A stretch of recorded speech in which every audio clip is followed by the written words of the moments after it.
Hey guys, I want to welcome you back. My name is Big John. I'm at Big Man, Alaska. I have currently embarked on a weight loss journey of my own, which has been incredibly successful up to this point.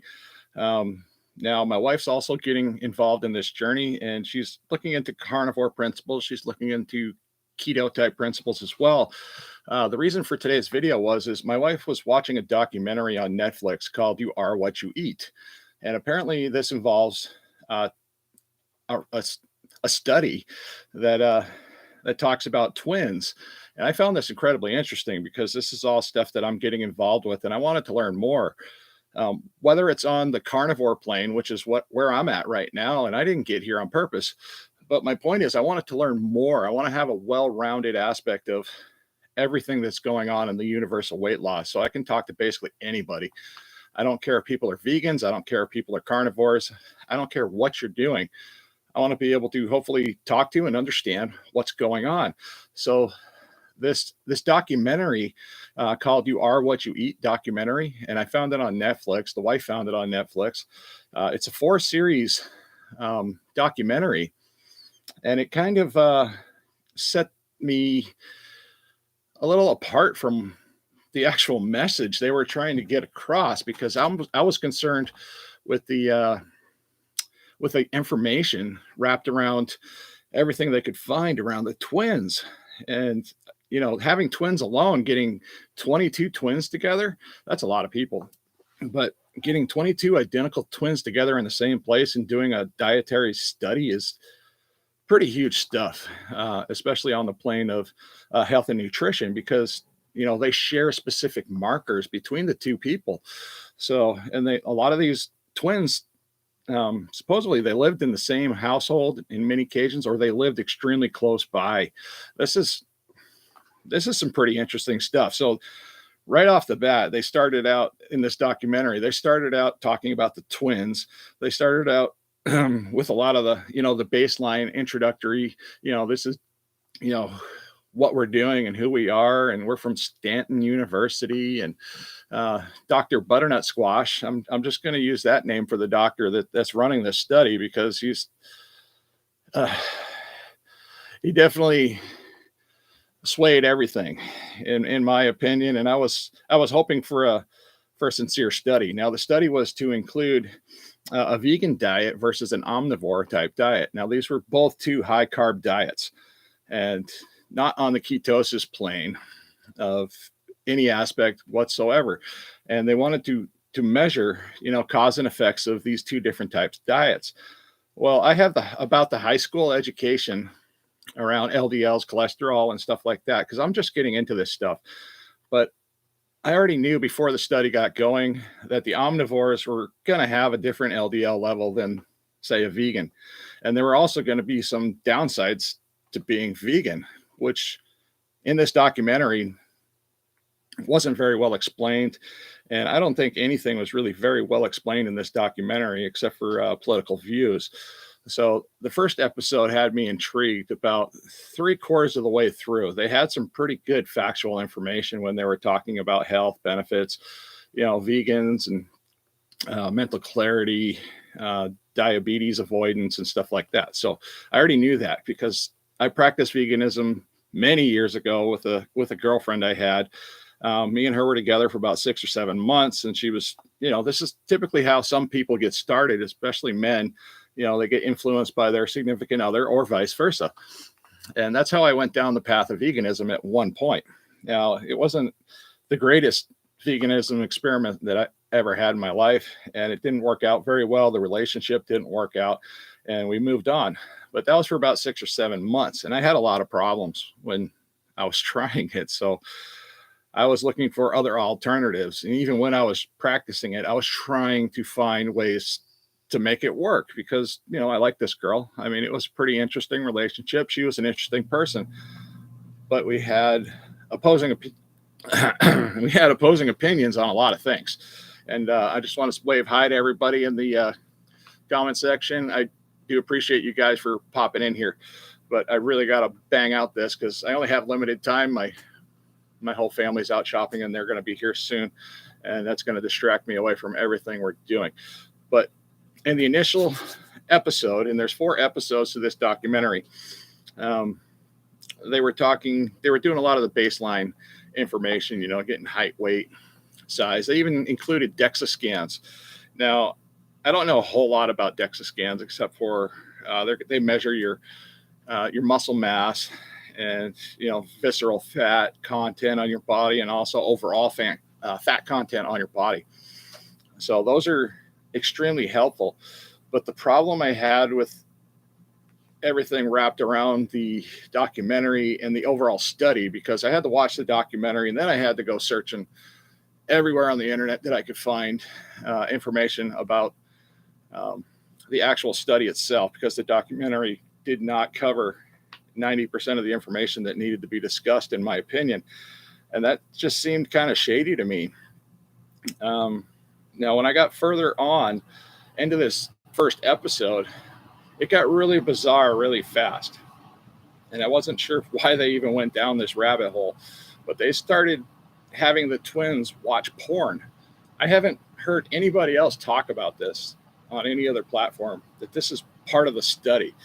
And I don't know why they did this, but they had each twin pick randomized porn and sit there and watch it. And somehow they had attachments on their body to measure their arousal response. I thought that was really weird. And I find it really weird to have to even talk about this, but this is what we're talking about here. And we're talking about these type of people and these type of studies, is they tend to go overboard and they get off track, kind of like I do at times. I just go, I'm talking about something else.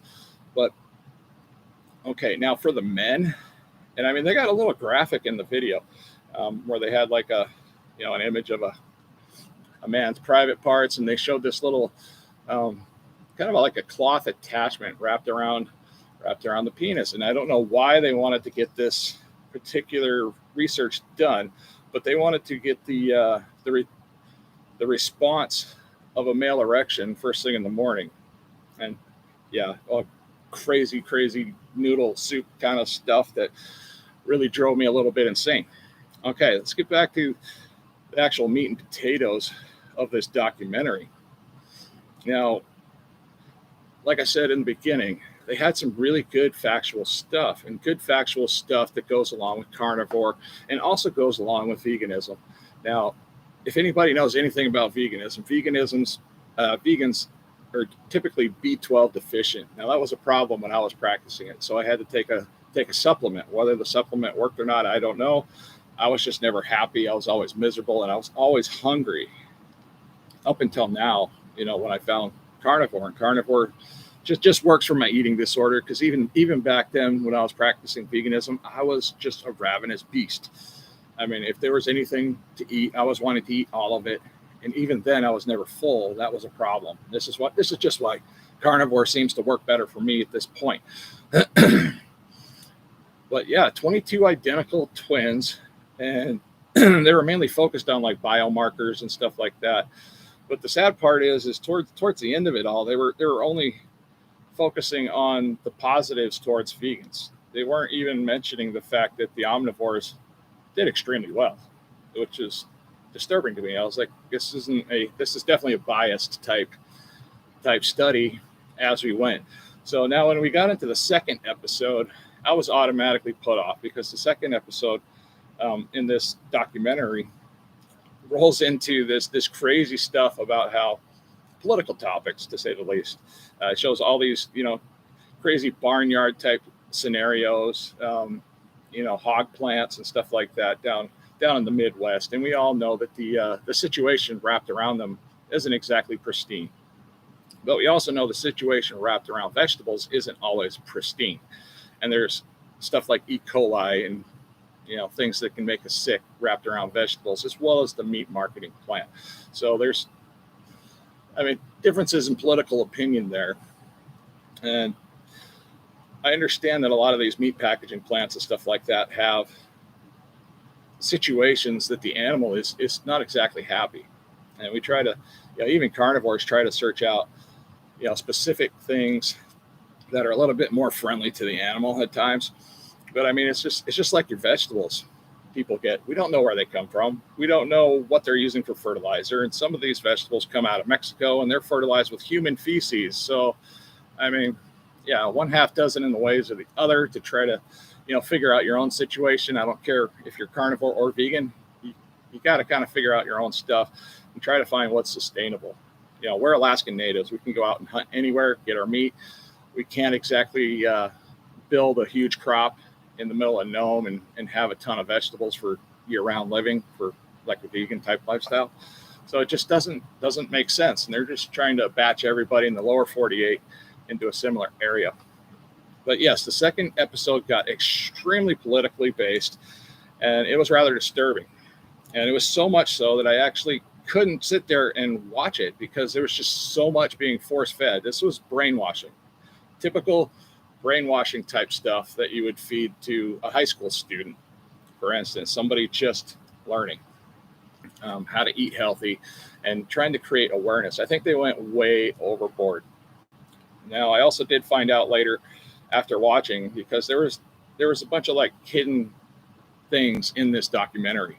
They were like adding in topics about Beyond Meat type, Impossible Meat type stuff. I mean, why are you adding that in there when the twins in the documentary didn't even consume these products, as far as I know, on either their vegan diet or omnivore type diet?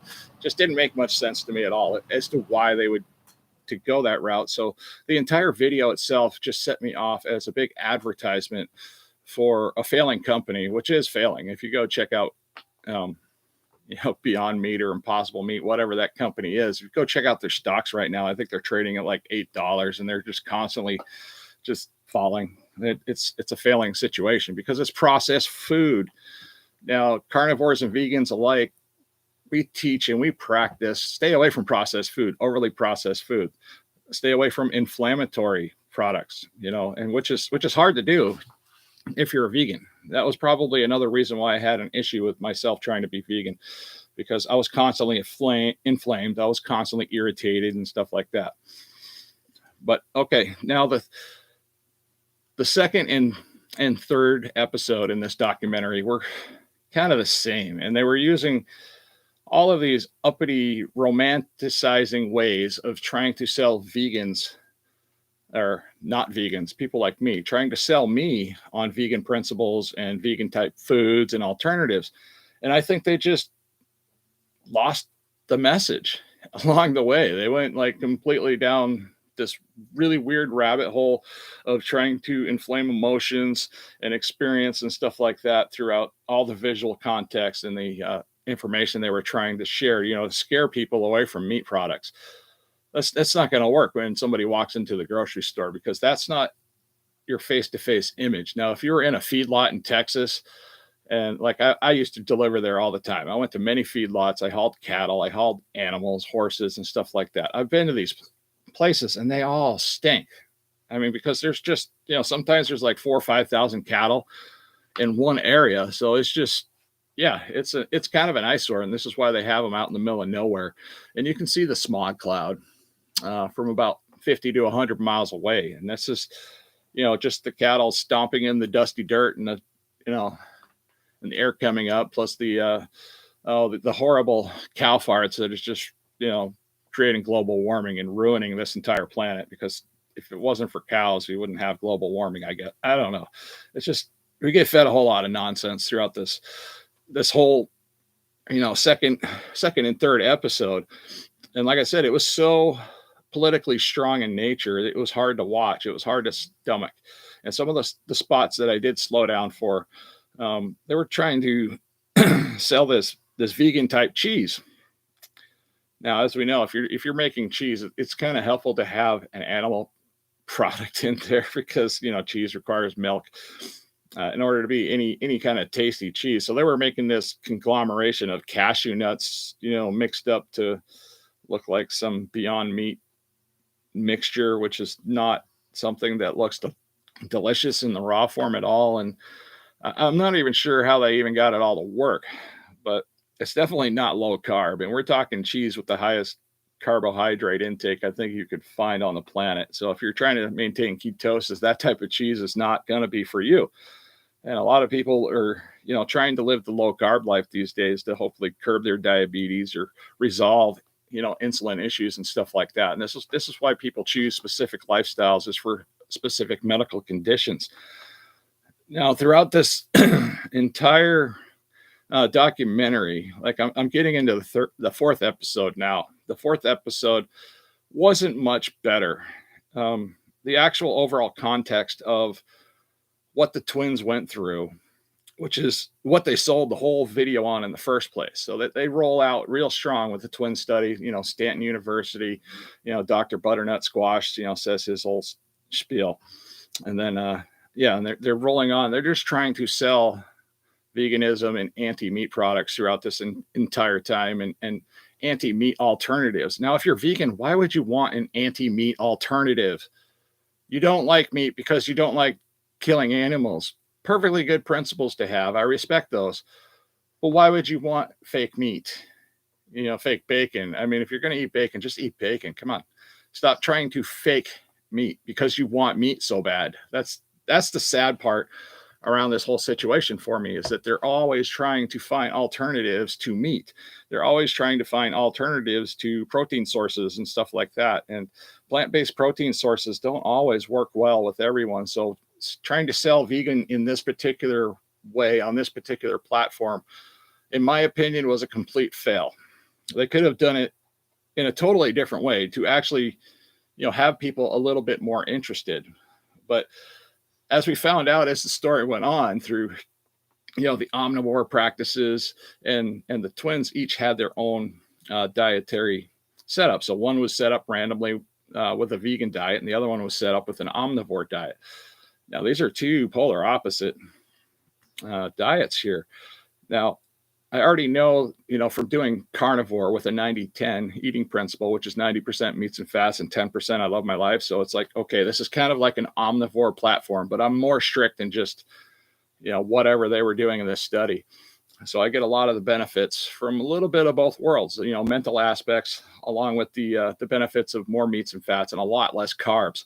That's where the majority of my benefits come from, is I'm not putting carbs in, I'm losing weight. I'm looking better. So, and you can do similar aspects as well on a vegan lifestyle. Just skip the politics. Keep the politics out. And carnivores alike, just skip the politics. Let's talk about health. Let's talk about the benefits of either or. And I was a little disappointed that they didn't try to add in like a vegan versus carnivore, because we're talking about two extremes. Now, vegan versus omnivore. Now, vegan is a very strict diet. Just like 100% carnivore. That's a very strict diet. And that's like trying to compare apples to oranges. So my 90-10 principle is totally different than straight carnivore, but it's on the same plane, and it has a lot of the same effects, just like veganism, strict vegan, and whatever this omnivore nonsense was. They were trying to compare the two. They were just adding in some meat with some vegetables. So either way, high carb, you're going to have varying results no matter what you do, which way you go down that rabbit hole. Yeah, crazy. Let me take a look at the see who's in the room here. Sean Baker also made a comment video. That was the first video I watched, Cyber Goose, because I was scouring for information really quick, and so I go to local sources of people that talk around me, and Sean Baker was one of them. I went to him, but then I also wanted to get outside of the carnivore platform and see what other people were saying.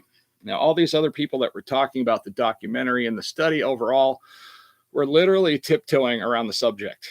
They were not wanting to point fingers and say exactly what I can say, because I'm not sponsored by the meat industry. I'm not sponsored by plants. I'm not sponsored by Beyond Meat. I can just openly say, like, hey, this was a skewed study. And even though it was interesting and it did provide a lot of science, it had a lot of just vegan twists in every corner that you could think of. It was still an interesting study to look at, but the documentary failed all the vegans out there in the world. And I don't know, I'm guessing it's because there's some connections in the brain that just don't happen when you're living on a vegan diet. So you tend to become the Greta Thunberg of veganism and just want to run out in the streets and just scream all you want. But yeah, it was actually disappointing to see how badly they did the documentary. And I mean, it's on Netflix. It's called "You Are What You Eat." And yeah, if you can make it through the first episode, I applaud you. If you can make it through the second episode, I mean, I'll give you kudos because it was a struggle just trying to get what information I could out of this study. And when we got to the end of the last episode, it really didn't cover the details. It didn't cover the meat and potatoes of what these twins went through. Now, some of these twins, they were going out to eat on their vegan type diets and omnivore type diets. Now, the vegans, of course, didn't go out to eat as much. Why? Guess what? Because eating out on a vegan diet is extremely hard. I found that out when I was trying to do it myself. So I was always isolating myself. No wonder they're miserable. I mean, they always seem to be miserable. And especially when they're going out to eat, they're very combative with their waitresses and their wait staff. That was one thing I found with my ex-girlfriend, is she was always upset. She's like, "You don't have any food for me." And because the majority of people in this country eat an omnivore diet. Now, that'd be like going to places like China or India and just demanding something specific. It's just not going to happen. You need to be realistic no matter what you do. Even if you're a carnivore, you have to be realistic when you go into a restaurant. You just need to find what works for you in that restaurant, or you go find somewhere else, or you go home and make your own food. At least that's what my experience has been, even on carnivore. I go out to eat a lot less, even doing carnivore, because I don't find what I'm looking for out in public, and there might be iffy ingredients that cause problems. Vice versa, it's the same thing. I just wish the communities themselves could just figure out how to get along and stop making this a constant battle between likes and views and just political jargon and nonsense about sensitivity, because we're all fighting the same battle. We're just trying to live a healthier life, and we're not trying to strive for diabetes and obesity. So let's just keep punching away at trying to connect one another instead of spread each other apart. But I never did hear an outcome to the porn study they did. I don't know where that information went, if it was publicized somewhere in some findings, but I didn't. I mean, that's not even involved in this, but it's got me so distracted and bewildered, because as soon as they brought out the porn aspects of having the twins watch porn, having the men measure their erectile function first thing in the morning, I just was like, I was set off. I was like, wow, you perverts. Why? I mean, this is a total perverse type setup. I was like, why are you bringing this up in a scientific study and acting all excited about it? It was, yes, I struggled with that part. So after the documentary is all said and done, this documentary, like I said, it was basically just a sales pitch for meat-based crappy type food that's overly processed, that we already know, even vegans and carnivores, we already know to stay away from this stuff. This is why it's not selling. This is why the price of it on the shelf continues to go down, because it's not meat. Why would you fake meat and expect people to just buy it when there's meat sitting right next to it or somewhere else close by? It's just, yeah, I don't know. But I'm going to take a quick look at, see who's in here. Hi, Rob from Denmark here. Hello, Rob. Rob Connors. Hi, Cyber Goose. Right on. All right. Hey, Sunshine. Very nice to see you, Cyber Goose. Not proud to admit. Guess what, John? I was vegan for 2 years. Cyber Goose. Okay. Yeah, let's talk about being previous vegans. Like, I'm meeting tons of people that practice veganism just like myself. And many of us didn't stumble upon a carnivore type lifestyle on purpose. In fact, most of us were programmed to not believe in a carnivore type lifestyle. That was me. 100% did not think carnivore would work. When I started dabbling with carnivore, I 100% didn't think that any of the claims were true, just like I didn't think any of the vegan claims were true, because they also find, issues, with diet deficiencies and ways to overcome it. And there's also people that are very successful bodybuilders, with a vegan type lifestyle. But the overall study that I got into at the end, now they did these DEXA scan body imaging studies, like in the beginning, and I believe like halfway through, and they never did follow up at the end. And we have to remember that a lot of these studies, when they're done, they're funded in a way. There's people like you and me. We're sitting in a room, and like say I have the money, and you're asking me for money for your study. Well, if I have the money and I'm going to invest in your study, I'm going to be like, hey, I expect these kind of results, or you're not going to get paid. So overall, when you're doing a study like that behind the scenes, it's already a bit skewed because the money comes from these specific sources, even though Beyond Meat technically didn't fund the study, but they did do some stuff on the side.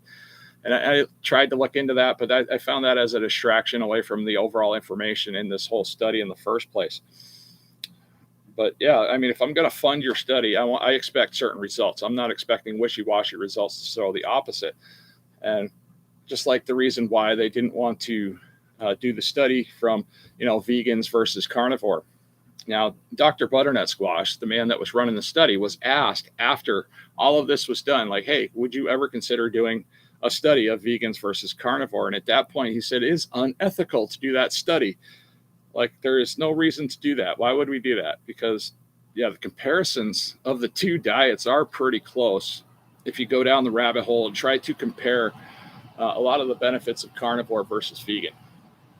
And I know it's going to baffle a lot of people, but it hurts my head as well. But that was also another thing that got me interested in carnivore. I was like, okay, I can eat more meats instead of more vegetables. I can have similar benefits I had years ago as a vegan. Now, this is totally not selling veganism here because it's just off the rails in the opposite direction. Now, some people might go the other way. I haven't met any. I don't know anybody that would ever admit it, but I haven't met any that were doing like carnivore principles and then switched over to veganism because they just thought it was so much more fun. But the overall aspects of the twins in the study, the omnivores were much happier.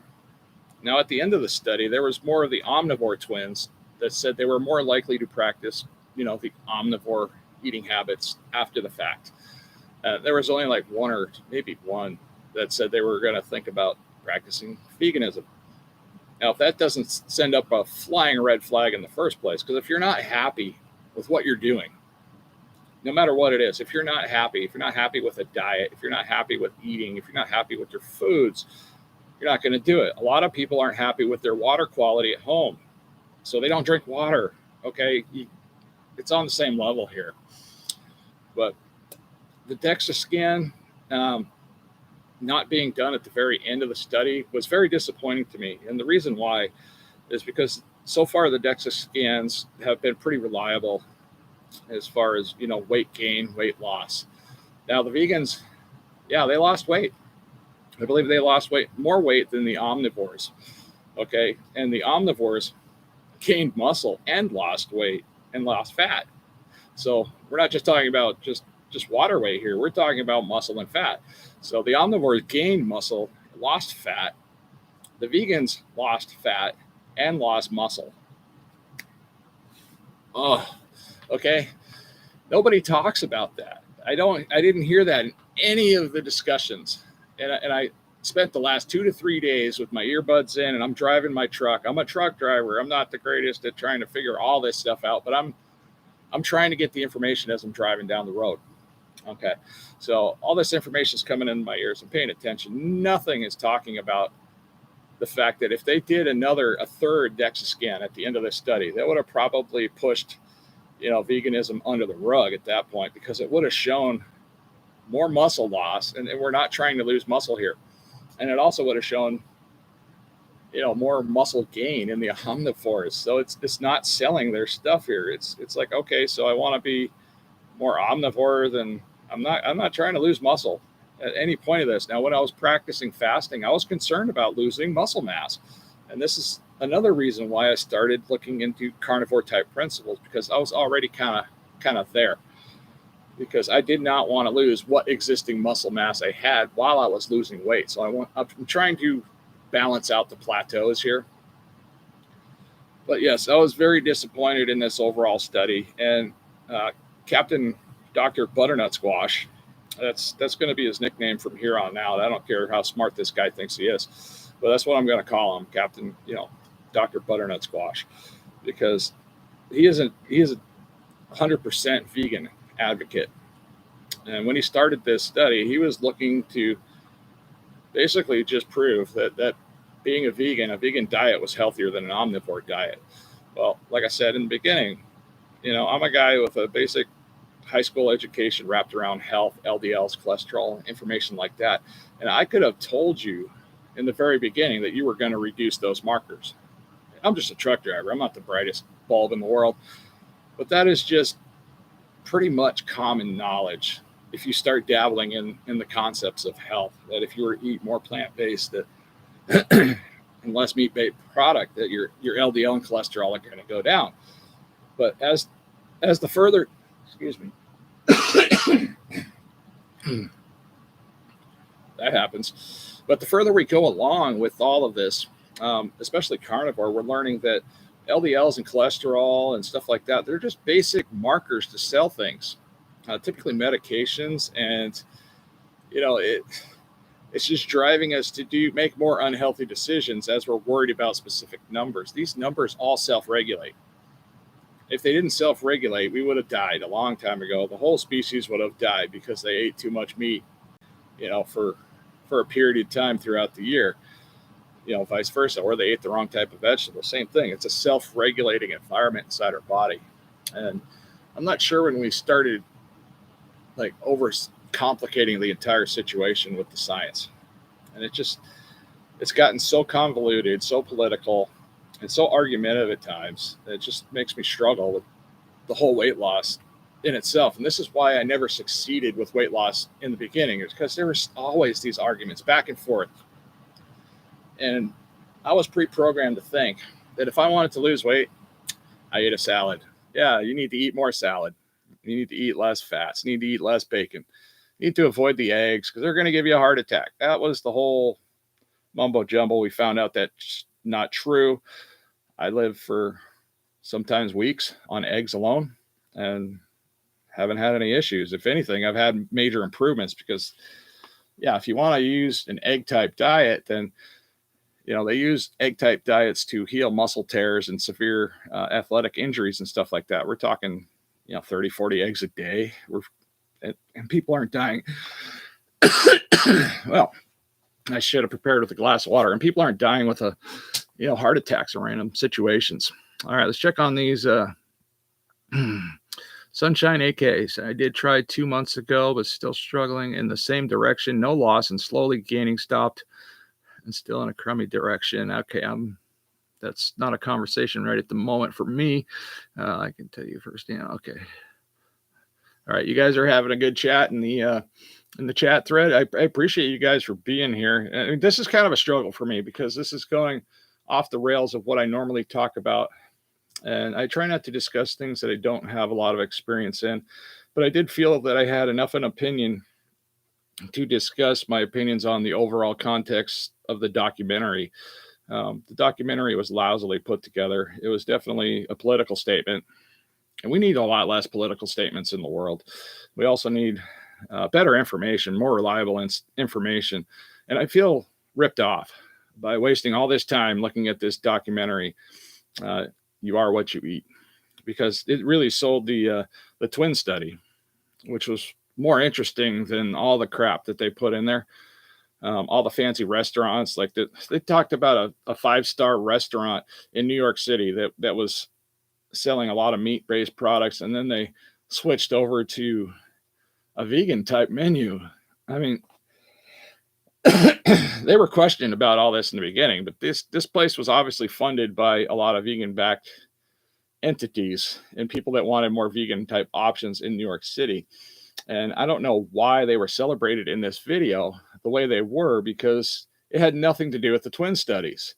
Same with the vegan type cheese and this crazy lady's way of trying to romanticize that we need to romanticize people into eating this way. We need to entice their taste buds with certain foods. Well, that's okay and fine and dandy for one meal. You can feed me something yummy and decadent on either plane with meat or vegetables, and I'm going to enjoy them for a day. Am I going to eat like that when I go home? Sorry, lady, no, I'm not on board with that. But I just want people to be happy and healthy no matter what they're doing, vegan or carnivore, keto based, anything, doesn't matter. Just be happy, care about one another. We need to take care of each other and stop all this nonsense fighting back and forth. It drives me nuts. I can imagine. So I left that rabbit hole. Okay. As a while, midwife, I found a vegan vegetarians had the most health issues, anemia, hypertension, diabetes, etc. It was so tough. There are a lot of health issues wrapped around being a vegan. I find a lot less in the carnivore community. Even though when I started carnivore, I was paranoid, and because of my pre-programming, like this documentary, for that matter. They try to program you. They're not trying to get you to make a healthier choice. They're literally trying to program the mind and saying you can't like meat. Look at this farmyard. Look at how they spray poop all over the field, and it's raining on the neighbors' houses. Well, don't live next to the poop being sprayed. That's if they were doing that here, I would move. I mean, I wouldn't subject myself to living here. I'd move somewhere else, just like anything in the world. If they were to build a highway outside my front door, I would move because I wouldn't want to listen to it. But you get my point. We all have to be accountable for our own situations and realize we don't have to live where we're living, or we don't have to eat the way we're eating. We can eat different ways. And I will never, ever step on anybody's toes that says, oh, I want to try a vegan lifestyle. Okay, great. Well, I might know a little bit about it, and I could possibly help you out, because there's some things you're going to need to know when you go down the vegan rabbit hole, just like there's things you need to know over here when you're going down the carnivore rabbit hole as well. And now that I have experience on both sides, I find it incredibly interesting to see how all of this plays out and plays together, because it's interesting. And I hope I never have to see another dietary community like the carnivores, for instance, just start going at each other's throats back and forth, because it's distracting. It's entertaining, but it's distracting from the goal. I don't care how you eat. I want you to be healthy. And if you're having problems, I want to be able to help you. That's basically where I'm at. All right, guys, I'm losing a lot of steam on this topic of this twin study. I apologize if some of the information was jumbled up. As you know, most of you know that I'm not a professional YouTuber. I don't do this stuff all the time. Live streams are something new to me. I did find myself in the carnivore community totally by accident. It definitely wasn't a direction I was like, hey, I'm going to head in the carnivore community because that's where all the cool kids hang out. And a lot of the cool kids do. And I'll be honest, I have a lot of vegan friends still, even online. And some of them are really sensible and they're relatable. And we talk back and forth about, vegetable protein issues. We talk back and forth about, meat, potential meat issues. And we're just trying to make sense of it all so we can better talk to the people that we're talking to most. And knowing both sides of the equation helps everything, helps well around everything, especially when, these debates and these arguments start popping up out of nowhere. But all right, let's say, all right, Cyber Goose, hello. Zero carb, 63. I was a vegan and sick when starting carnivore. I think that's what that says. Now, I had a problem when I started carnivore. It wasn't easy. And we're going to start moving the pendulum towards the carnivore type discussion, because this is my crowd. And this is a live stream, and this is what I'm here to do, is connect with my viewers. Although I did find the Stanford twin study, incredibly interesting. The science was skewed, obviously. They cherry-picked information. Stop that. I mean, if you're going to do a study, do a thorough freaking study. Stop picking out certain things. Just in carnivores, if you guys do this too, I'm going to slam you down on the spot too. If you're cherry picking stuff just to make carnivore look good, then yeah, I don't support that, and I will point a finger. But I want to see the actual science. It's not biased, and it's going to be hard to find because everything is funded, and it's got to be funded by one side or the other. There's really is no neutral that's interested in funding either side. Now, if I were to see another study done between vegans versus carnivore, I'd want to see a study that was equally funded by both sides. And that would be fun. You want to pick up hours of watch time and entertainment value, likes, views, comments, and hit all the major headlines globally. That would be a seller right there. That would make just the documentary alone would be $1 billion documentary that could bring in a lot of funds. So yeah, there's some ideas for you guys with deep pockets. Stop going down the wrong rabbit holes and start selling your stuff. Don't be spreading a bunch of nonsense. And I don't care which side of the pendulum you're on. My husband got keto flu, rough, his blood pressure spiked, electrolytes fixed. Now, was that Sunshine, Alaska? Now, was that during when you got the keto flu? Was that doing a vegan type lifestyle, or was that just doing keto, or was that working with carnivore? I'd be interested in finding that out because I never experienced the keto flu, and I did keto well before. Okay, vegan to varnivore. I'm guessing you're saying carnivore, unless varnivore is a thing. Okay, you clarified that. Thank you. Vegan to carnivore. All right, so when you went into carnivore, I guess you got the keto flu. Now, I heard a lot of people getting the keto flu. That was something I was lucky enough to avoid. Either that or I was just naturally sick with a seasonal illness at the time it was happening. So it was just all kind of blended together. But I skirted around that situation, did not have keto flu. But yeah, very, very interesting stuff to hear. Now, when I started carnivore, I had a lot of problems. I was having poop issues. Same with veganism. When I was doing vegan, a lot of vegetables.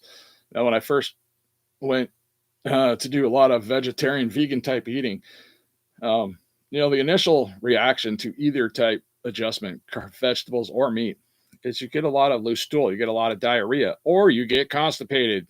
Guess what? This happens. This is a common denominator on either side of the spectrum, which is also another reason why many people don't continue with a vegan lifestyle. And also another reason why people don't continue to go with a carnivore lifestyle is because nobody wants to be constipated. Nobody wants to be pooping their pants everywhere they go. And it's laughable because it's true. And if you've done both, then you know what I'm talking about. It's a comparable thing. Now, you can also curb diabetes with both carnivore and vegan type eating principles. Now, the only difference that I find in both type eating principles, doing it in a low carb way, is that you're miserable on the vegan side. And I was miserable. I was horrible. I was moody. I was always upset about something. I was offended by all the outside elements in the world. The traffic lights were all against me. The crosswalk was just not painted the right color. You could see how a lot of the stuff in the media is now explained with a lot of vegans in the world. And unfortunately, the vegan popularity is not growing. It's really not. It's just this little tiny star out in the universe that we can't even grasp because it's just so far away and it's so small. The carnivore community has been growing leaps and bounds. And even since I started, it was already there before I even got close to it. And I saw it growing, and I didn't care why when I first saw the carnivore community. I really didn't care. I was just focused on fasting and trying to lose a couple 100 pounds, trying to get it off so I could be healthier and do stuff with my wife and kids. And then all of a sudden, I realized that fasting wasn't going to work for the long term. So I needed to come up with something else. Now I'm still implementing fasting in the process, but right now I'm mainly focused on meats and fats and stuff like that. And just trying to balance out the two equations there with the meats and fats, to help my overall digestion get figured out. It's the end goal right now. And that's where I'm at. And I think that will improve in time the further I go. Hello there, T900 AdBot. What the? Really? AdBot? Are you still in Nome? I'm not sure who you're talking about. I am not in Nome. I'm in Anchorage, Alaska, if you're curious about my location. My family is from Nome. We do have relatives down here from Nome, and I will cut the stream short if everybody starts plowing in the house, just so be prepared. Right now, we're doing kind of like a free discussion, throughout whatever I can come up with randomly and whatever pops up here in the comment threads. It says we got 13 people watching, 15 likes. If you could do me a favor, smash that like button on the feed. I know if you're in the comments, you got to close out and see that. But yeah, if you could smash that like button, it really does help get whatever crazy opinions I have out there to more people, because at some point it's going to spark a fire, and somebody's going to do like a combative type video against my opinions and talk about how stupid I am. But that's good. I like that. I want people to do stuff like that because that puts my face in front of other people out here in the universe of health and stuff like that. And that's where I want to be. I want to be in front of more people. I want people to wonder, who the heck is this guy with this funny looking beard? I've never seen that guy. And, what's his situation? So yeah, that's the kind of content and comments and stuff like that I look forward to, because there is nothing better for a video than a good old fashioned argument in the comment thread. So, all right, let's see. I got some more people bouncing in here. Way ahead of you, John. All right. Thank you, T-Bot. All right. I am finally ketovore. Very good. Jill Steen. I only ate a small salad once in a while, down to 25 pounds. Now, that's where it starts, Jill Steen. At least that's where it started for me. Okay, so a lot of the people in the carnivore community that I talk to that are diehard, 100% strict on carnivore, they seem to have started with weight loss issues. They were morbidly obese. They don't talk about it much anymore because now they're on to other topics and content, trying to either spread awareness or make financial gains throughout the platforms. But yeah, I started out with weight issues, like many of them. And then I looked at fasting, which is similar to a lot of them that I've talked to. They all started with fasting, and we came to a realization that fasting wasn't going to work. So we started looking at keto. Well, keto, yeah, it worked. It got confusing as heck. Just like being a strict vegan or going straight to strict carnivore. There's too much information to take in there to not just be able to gradually transition in these ways. So if I was going vegan or going carnivore, this is how I would start my weight loss journey. It would be, start out with fasting, move on to keto principles, move on to ketovore or keto vegan. I don't even know if that's possible, because a lot of vegan stuff is high carb. And I'm sure there's a way to do it low carb. But back when I was doing that, I was pretty healthy anyways. I didn't care about the low carb options because I was just out there to eat food and hopefully be happy. But then you do the ketovore for a while, and it just gradually starts evolving because your taste buds change. I mean, even if you've done fasting, your taste buds change like almost immediately. Your senses are aware. And that's a carnivorous aspect of being hungry. That's our primitive signals telling us it's time to go out and hunt more meat. It's time to go out and get more food. And regardless of what your food source is, it improves our eyesight, it improves our hearing, it improves our taste, it improves our sense of smell. And this is all part of a fasting process. It's just creating hunting signals. Let's see. All right, I'm glad you guys all seem like, this is what I like about the community here, is when people get into the comment section, it's not all directed towards me. They're just chatting it up in the comment sections in these videos. They're getting to know each other. It's basically the community just coming together when the live's actually going on, and they're just getting to know each other. I rarely see any type of argument going on here, which is fine if you guys want to argue. I don't promote the whole being hateful to one another, but having a good back and forth type discussion is helpful until someone gets incredibly sensitive. And I don't do well with the whole sensitive stuff. I tend to just block those people out. So it says we got 14 people on here, 15 people now. That's good. Okay. So does anybody have any questions for me? Because I'm going to sit here and I'm going to watch this, see what's going on here. If anybody has any questions about Alaska, I can answer that right now. Any questions about the type of stuff I'm eating or etc. And a veggie, I would have a sweet potato. Okay. Now sweet potatoes are pretty powerful vegetables. Potatoes in general can be a pretty good food. A lot of it's all about preparation. Now you can screw up a potato, just by how you fry it up or cook it. It's not on my field right now of things that I want to eat, but there are ways to make a healthier potato. That's for sure. How's the weather? Well, right now the weather has been getting colder. January, February here in Alaska are the coldest times a year. Once we get through the end of February, that's like the finish line. When we start to gradually start warming up and getting into springtime here. But yeah, if we want to see the minus temperatures, January and February are typically the two coldest months here in Alaska.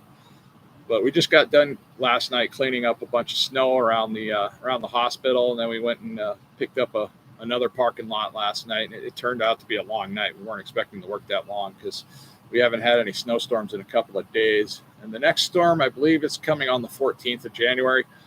But it's not, at the moment, it's not talking about dumping a lot on us. So, and like I said, January, February, coldest times of month. It's hard for it to snow when it's too cold. And a lot of people didn't know that. I didn't know that before I even moved here, that it can be too cold to snow. Snowing like crazy in Nome right now. Right on. Yeah, Mayako was looking at the weather forecast this morning, saying something about a storm going on up there, and she was like, "Boy, I hope somebody cleans off my car." And I was like, "That's all you're worried about? Somebody cleaning off a little snow off your car?" But but as I found out a few years back when she was here, she stayed here for quite some time in the house. There was a blow going on in Nome. And if you don't know what a blow is, it's just all the snow that's sitting out on the tundra is just coming across, and it's getting blown by the wind. That's why they call it a blow. And all the snow drifts happen and stuff like that. But she was here for quite some time, and her car was sitting up at a relative's house, and it was covered completely in snow because it wasn't moved. So I can understand why she's saying, "Oh, I wish somebody cleaned off the snow in my car," because you might get back there and have to literally shovel your stuff out with equipment like an excavator or backhoe, and a bunch of strong young kids to get it out of there. Got a 3-day blizzard. Oh boy. Well, that's all right. Aka's going to be staying here for a little while, so we're not worried about her flying back right away. And John, let's see, Kathy Ramos. John, have you noticed that while doing your job, has it become easier because of health improvements as well as weight loss? Absolutely. My job has improved tenfold. My job opportunities have improved too, because, even when I was morbidly obese and out of shape and I could barely freaking function or move, get out of bed, I was getting job offers all the time because I'm a useful truck driver. I think outside the box. I try to solve problems as they arise. I try to help those that are struggling with their truck driving, because we got a lot of new people coming to the industry, and I've been doing this for over 2 decades, relatively accident free, and I was doing it pretty well without getting any traffic citations until just recently, where I got convicted of running a red light. I mean, shameful. And I couldn't argue it. I mean, I saw it on video myself, and from the perspective of the cab versus what actually happened in the violation, it didn't look the same to me. I was blown away by what I saw in the video. I was like, wow, I did that? That's not like me, because I'm the slowest freaking driver out of the majority of these drivers out here. I don't race the truck. I don't, rev them up. I shift really short, so I'm not burning excess fuel or wearing, people's tires off. But yes, my health, just the way I sit in the truck has improved dramatically. Now, I used to, like when I ran the haul road, I was starting to become more obese at that time. I was pretty healthy because I was transitioning from a local type flatbed position where I was constantly tying down flatbed loads. And then I was going into more of a line haul type job, which is you haul basically anything they hook you up with, and you start hitting, from Anchorage or wherever up to Prudhoe Bay. The Dalton Highway is extremely rough. We have weird type frost heaves here that just make the road go like this all the time. The truck is constantly moving. So a longer frame truck gives you a much better ride, because the way it undulates over the bump, it's kind of doing this instead of a short truck, which is doing this, if that makes any sense. And so I was getting heavier. Also, sometimes we would eat extra before leaving out, so we would overeat before hitting the road because we didn't know if we'd get shut down somewhere and not have any food for a while.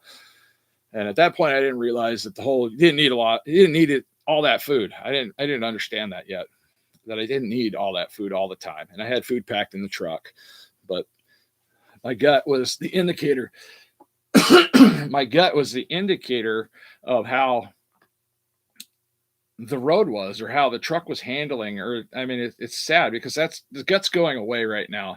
So when I hit bumps now, the majority of the jiggle is up here in the man boobs, like on both sides. So I'll bounce like that in the truck. But before, it was my stomach, and it was uncomfortable. But that can be reversed. I was surprised how quickly reversible it was, because I haven't been doing this for very long. I think we're approaching what, week 35 on my weight loss journey now. And we're looking at a weight loss of around 130 to 135 pounds in 35 weeks. That's great. I mean, it's possible. And this is what I'm out here to hopefully share with people, because it doesn't have to be that hard. Doing great here, Cyber Goose and Kathy Ramirez. Okay. Good. Thank you. How about yourself? All right. Limitless Lindy. Limitless Lindy. Hello, Limitless Lindy. Thank you for joining. Let's see.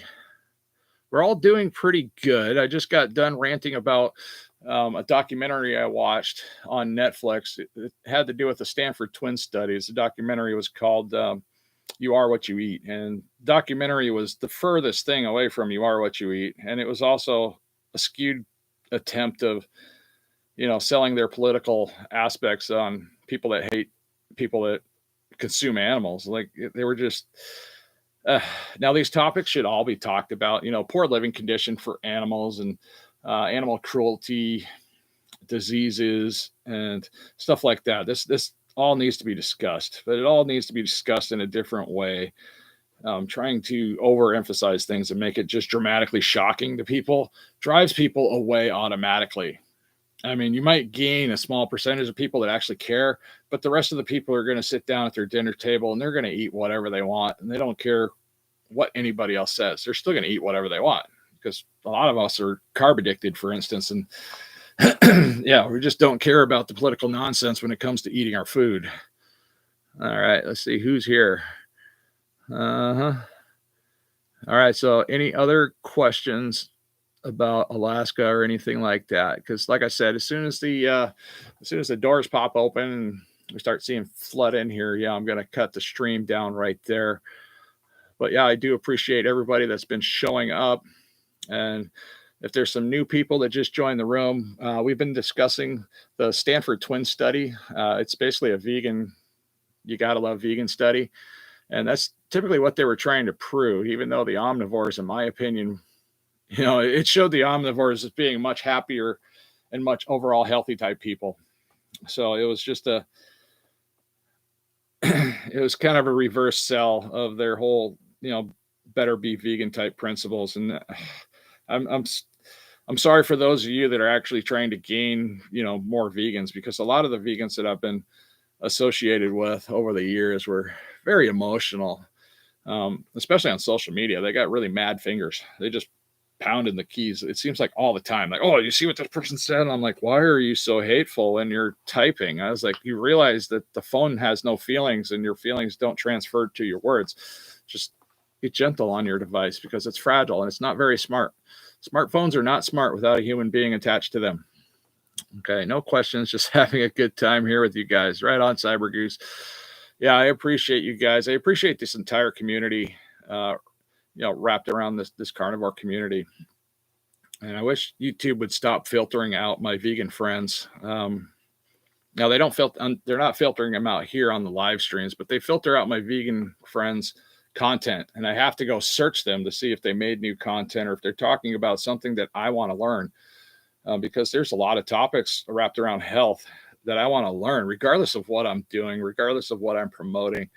I don't promote 100% carnivore eating. I promote health. I promote nutrition. I promote how to fix your obesity issues without doing a lot of exercise. Because as I found out, and this is the reason why I started these videos, is because I figured out how to lose weight with little to no exercise. That's worth sharing, I hope. I mean, that's the reason why I have anybody here at all watching this live stream too, is because a lot of you came in through the whole process of me seriously doing stuff and not knowing how to make videos, not knowing how to talk on camera, not knowing how to explain myself, because my brain was so broken back then. And it was sad to see. And it's sad to go back and watch those previous videos, because I was just trying to get healthy and I was struggling. And I really never thought anybody would watch any of my videos. I was just, okay, I'm here on YouTube. I'm making videos already.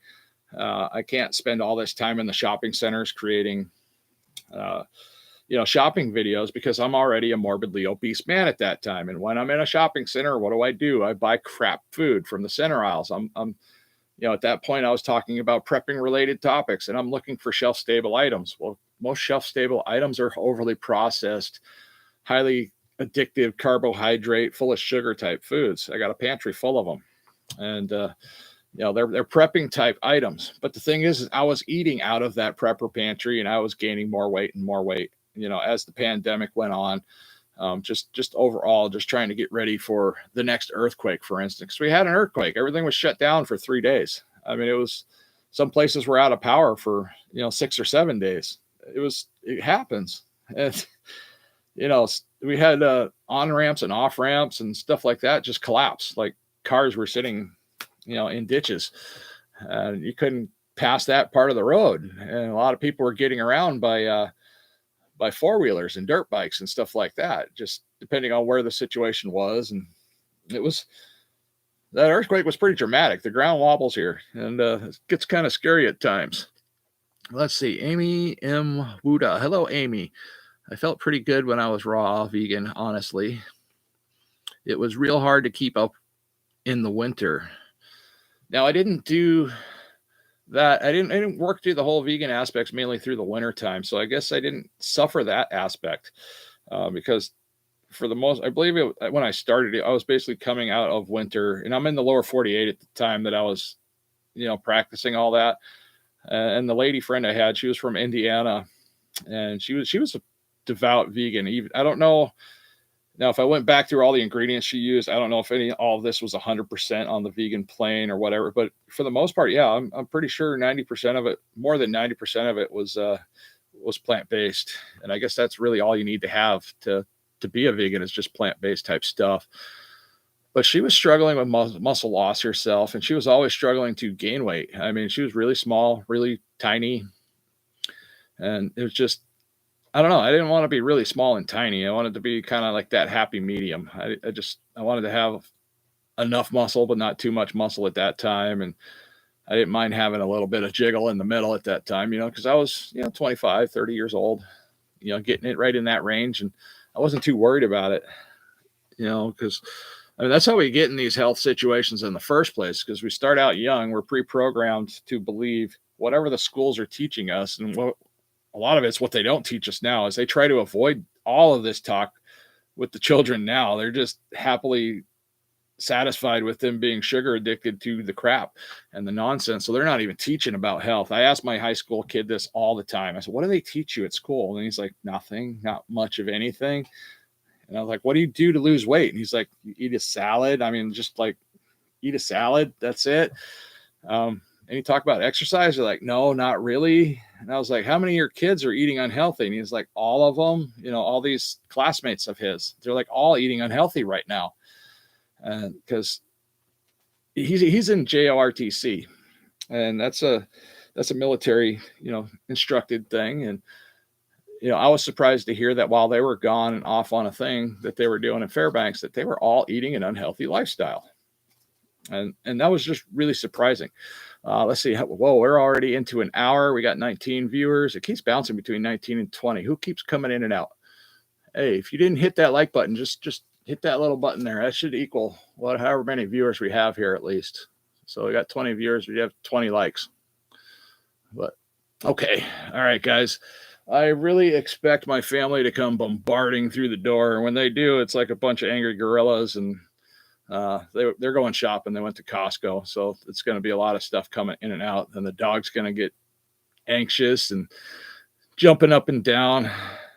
Just got off of work, Wendy K. I hope you had a good day at work, Wendy. I appreciate you dropping by. We're just now getting close to the end of the live stream. Yeah, I'm just tired, and I got up literally just before I started setting all this up today. So I haven't even had more than a half a cup of coffee. I haven't taken my vitamins, my electrolytes, nothing.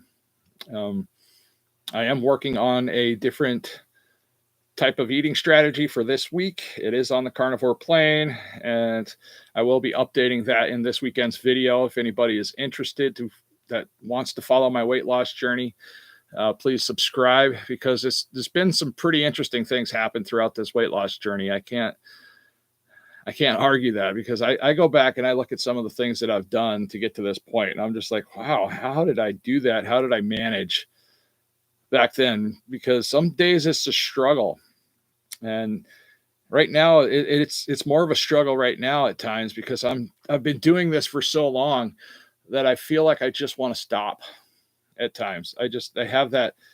I'm fighting my brain. My brain's saying, all right, enough. When are you going to stop this nonsense? And that's something that we go through as far as rebounds. So I'm worried about the rebound, and I'm trying to avoid the rebound. I'm also trying to work on my nicotine addiction this week. And that's something else I'll be updating most likely in this weekend's update video about what's been going on throughout the week, because I don't want to get into a big giant celebration saying, oh, I quit cigarettes, because how many times have I quit smoking cigarettes since I was 13 years old? I can't even count the ways. I mentioned this to my wife last night that all right, I smoked my last cigarette. We're going to knock it off. And she's like, oh, you can do it. I know you can. And I'm like, yeah, you know how many times I've done it. It's just, it hurts my head. So I'm trying something a little bit different to see if it helps. Now, I did have a commenter here this week talk about the hand to mouth, and the hand to mouth is just as much part of the nicotine addiction as the nicotine itself. So you have the constant doing this, and this is also how we get obese too, is because we're constantly snacking, going back and forth. Now, another part of the addiction is the convenience stores. Now, a lot of times we will use these convenience stores to either buy one of two things. We're either buying cigarettes or we're buying unhealthy products for our bodies, because there really isn't much in a convenience store that's somewhat healthy.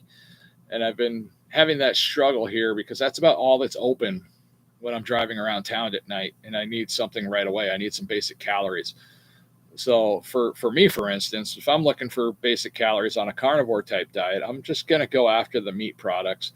I'm not going to worry about the additives or whatever is in them. I'm looking at the beef jerky. I'm looking at the beef sticks and stuff like that. So sometimes they have hard-boiled egg options, but if you're buying a hard-boiled egg at a convenience store, I think there's already a problem there, because I don't know. Once you take the shell off an egg and then you put it in plastic, I think it loses something. It just doesn't. It's not there for me. Although I have bought them, I've tried them out. I didn't care for them. They're not as good as the eggs you have at your house. You just hard boil them. It doesn't take much time. Get your water boiling, put them in the water for 10 minutes. Get a water bath, cold water bath, just drop them in a cold water bath and let them cool out. Boom. Hard-boiled eggs. Not hard. 10, 20 minutes of your time. All right, let's see. What else is Amy M. Woda? Is it Woda? I don't know. I mean, sometimes I wish we could have a back and forth audio because I don't know how to pronounce some of these people's names. I quit smoking 14 years ago. Ugh, it's not easy. No, it's not easy. And I've been meeting a lot of people on this platform that said they quit smoking and they still crave cigarettes today. Like, some people say, oh, I quit 5 years ago and I still want a cigarette. And I'm like, wow, that sucks. I don't like that. So I try to balance the two. I will smoke for a little while.